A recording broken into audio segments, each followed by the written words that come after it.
Hello guys, welcome to my channel how to pick stocks in 10 minutes. इस thumbnail को देख के आप में से बहुत सारे लोग ये भी सोच रहे होंगे कि कैसा क्लिकबेट है।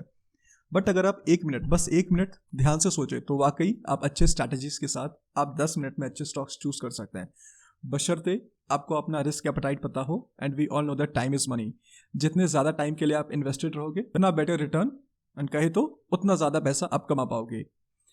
अगर आपने अभी इन्वेस्टिंग जर्नी स्टार्ट की है तो आप लार्ज स्टॉक्स जो कि रिलेटिवली सेफ होते हैं उसमें इन्वेस्ट कर सकते हैं। अगर मॉडरेट रिस्क आप अफोर्ड कर सकते हैं तो you can invest in mid cap and so on. और आज हम लोग ये डिस्कस नहीं करेंगे कि लार्ज कैप क्या होता है, मिड कैप क्या होता है एंड स्मॉल कैप क्या होता है। आई एज्यूम कि आपको इन टर्म्स का आइडिया है, and even if you don't know you can easily Google it. हम लोग इस वीडियो में लार्ज कैप को एग्जाम्पल लेकर आगे बढ़ेंगे। तो लंबी सांस लेते हैं एंड चलिए शुरू करते हैं अपनी फाइनेंशियल फ्रीडम की जर्नी। किसी भी स्टॉक्स को पिक करने के लिए बहुत सारे मेथड्स होते हैं, जैसे आप फंडामेंटल एनालिसिस जो कि इंडिया में बहुत ही ज़्यादा पॉपुलर है, टेक्निकल एनालिसिस, एनालिस्ट रेटिंग, आप trade positioning, sentiment basis, and ऐसे बहुत सारे स्ट्रैटेजीज होते हैं जिसको फॉलो करके आप स्टॉक पिक कर सकते हो। बट यहाँ पे स्टार्ट करने के लिए हम लोग फंडामेंटल एनालिसिस के साथ स्टार्ट करेंगे। अब अगर हम फंडामेंटल एनालिसिस की बात करें तो फंडामेंटल एनालिसिस ब्रॉडली दो कैटेगरी में डिवाइडेड होते हैं, क्वालिटेटिव एंड क्वांटिटेटिव। नाम से ही क्लियर है, जो क्वालिटेटिव एनालिसिस होता है वो कंपनी के मैनेजमेंट को प्रायोरिटी देता है, जबकि क्वांटिटेटिव एनालिसिस मैथमेटिकल नंबर को प्रायोरिटी देता है।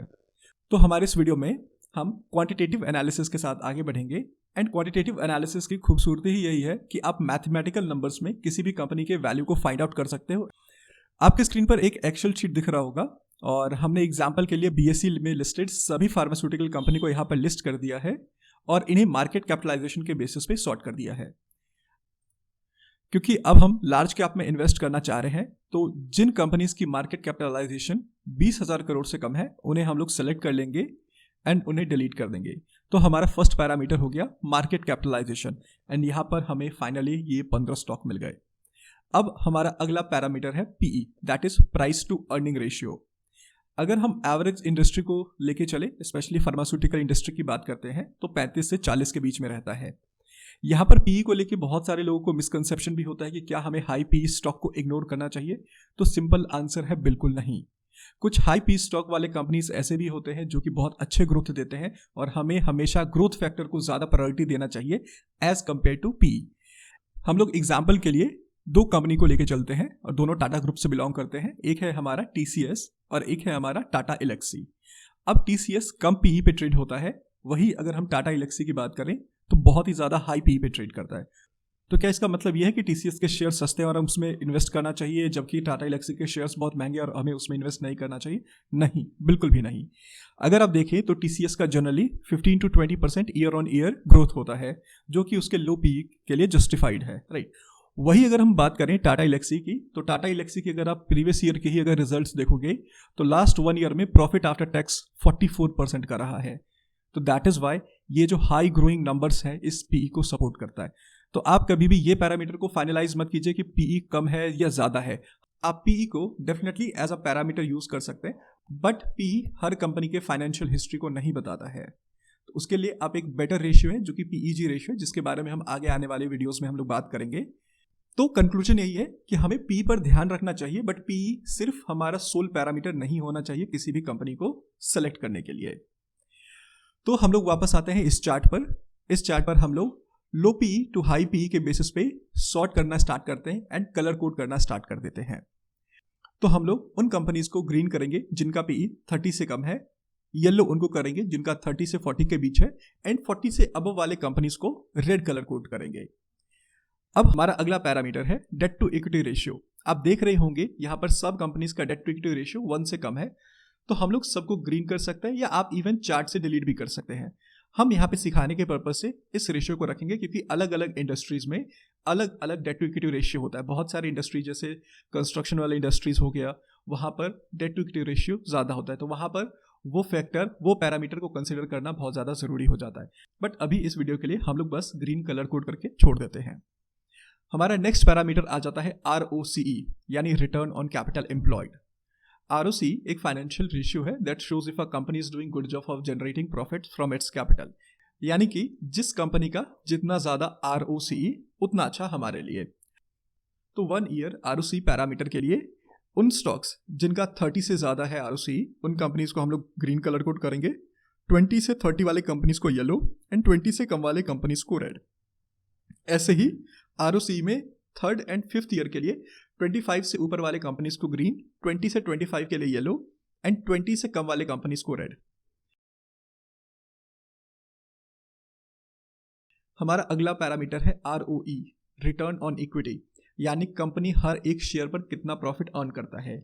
अगेन ROCE की तरह ये भी जितना ज़्यादा होगा उतना हमारे लिए बेटर होगा।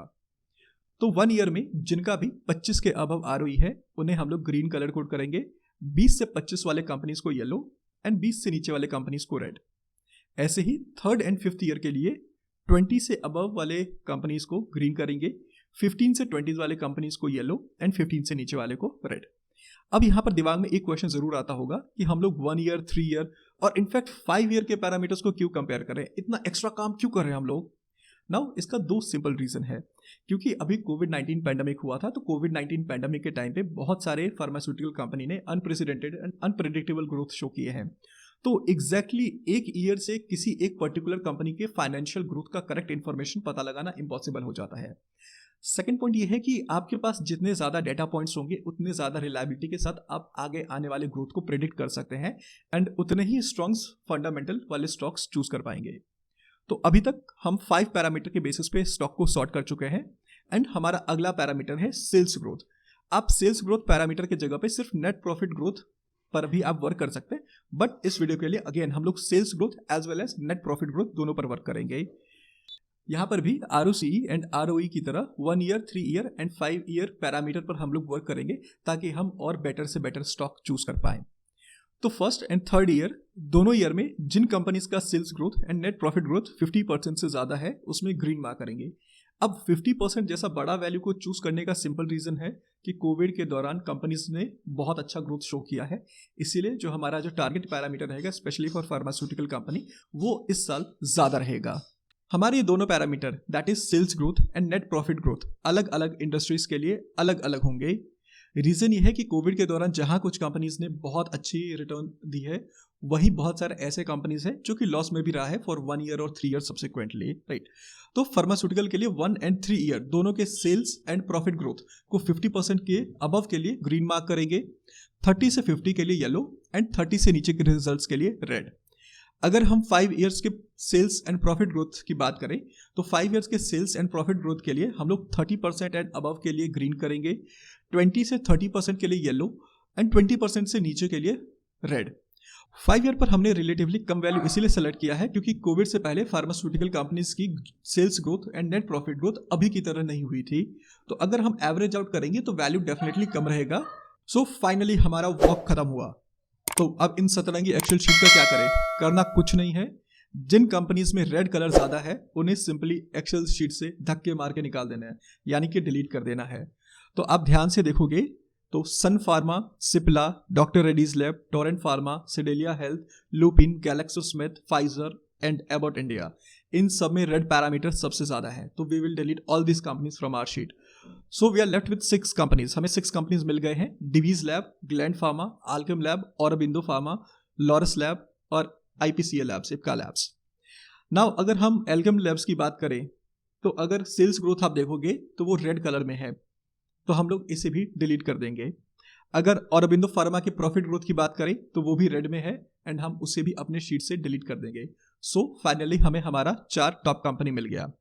अब इन 4 कंपनीज के बारे में थोड़ा सा हम लोग डिस्कस कर लेते हैं।